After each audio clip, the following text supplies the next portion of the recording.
कहते हैं कि कुदरत सबके साथ में न्याय करती है। कुदरत इंसान को वही देती है जो वो चाहता है और आगे वही देता है जो उनके पास होता है।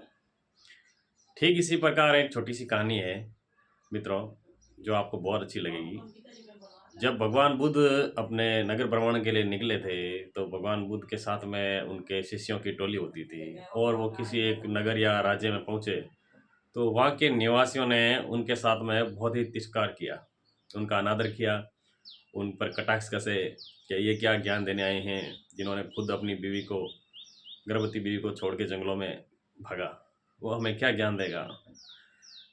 तो भगवान बुद्ध ने उसका रिएक्शन नहीं किया, केवल मुस्कुराए और जाते वक्त उन्होंने आशीर्वाद दिया कि आप यहीं रहो, मौज करो और बिखरना मत, और चल दिए। फिर ये सब दृश्य देख के उनके शिष्य जो थे वो सब हैरान परेशान थे और दूसरे दिन अगले किसी राज्य में गए, तो वहाँ के निवासियों ने भगवान बुद्ध का बहुत ही भव्य स्वागत किया और उनकी खातिरदारी की। सब ने उनके राह में फूल बिछाए और जितना हो सके उन्होंने अपना आदर सत्कार पूरा किया। लेकिन वहाँ पे भगवान बुद्ध ने जाते हुए उन सबको कहा, आप सब बिखर जाएं, अलग अलग देशों में अलग अलग जगह चले जाएं, इस गांव में आप एक भी नहीं रहे। ये सब देख के उनके जो शिष्य थे वो बड़े अचंभित थे। उनके मन में ये जानने की जिज्ञासा थी कि तथागत ने ऐसा क्यों किया। तो जब शाम का समय था तो सारे शिष्य ये जानने के लिए उत्सुकता भरे लहजे में भगवान बुद्ध से ये प्रश्न किया कि हे भगवान, हम पहले जिस राज्य में गए थे वहाँ हमारा आदर तिरस्कार हुआ था, लेकिन आपने उनको ऐसा आशीर्वाद दिया कि आप इसी राज्य में रहो, बिखरना मत, यहीं रहो, मौज करो। और जहाँ पे हमारा आदर सत्कार हुआ आज, वहाँ पे आपने ऐसा उसके विपरीत आशीर्वाद दिया, ऐसा क्यों। तो भगवान बुद्ध मुस्कुराए और कहा कि उनमें उन लोगों की गलती नहीं है, ये सब प्रकृति और कुदरत का खेल है।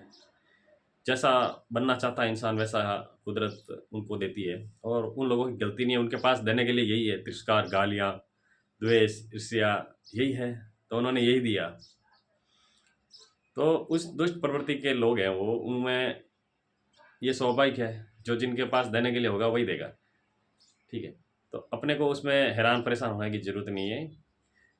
जो कुदरत ने दिया है उनको, वही अपने को उन्होंने दिया आगे, ठीक है। दूसरा प्रश्न आपका है कि मैंने जिनको आदर सत्कार किया था उनको ऐसा आशीर्वाद क्यों दिया कि आप बिखर जाइए देश में।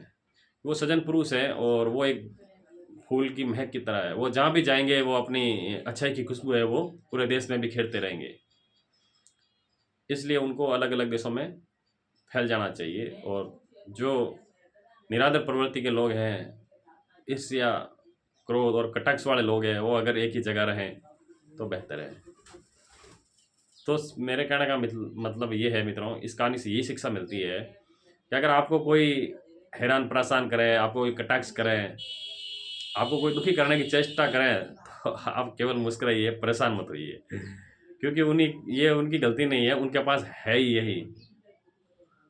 उनके पास में गालियाँ, एक दूसरों से जलना, यही बचा है। आप अपने प्रकृति और ईश्वर का धन्यवाद कीजिए, हम कम से कम ऐसे नहीं हैं। अगर ये मेरी कहानी आपको अगर पसंद आई है तो आप आगे शेयर ज़रूर कीजिएगा, अपने बच्चों मित्रों को आगे ज़रूर शेयर कीजिएगा। आप मुझे अगर यूट्यूब चैनल पर देख रहे हैं तो अभी तक मुझे फॉलो नहीं किया है, तो आप मुझे फॉलो करें, और फेसबुक पेज पर देख रहे हैं तो भी फॉलो करें मुझे, और यूट्यूब चैनल को सब्सक्राइब करें। धन्यवाद।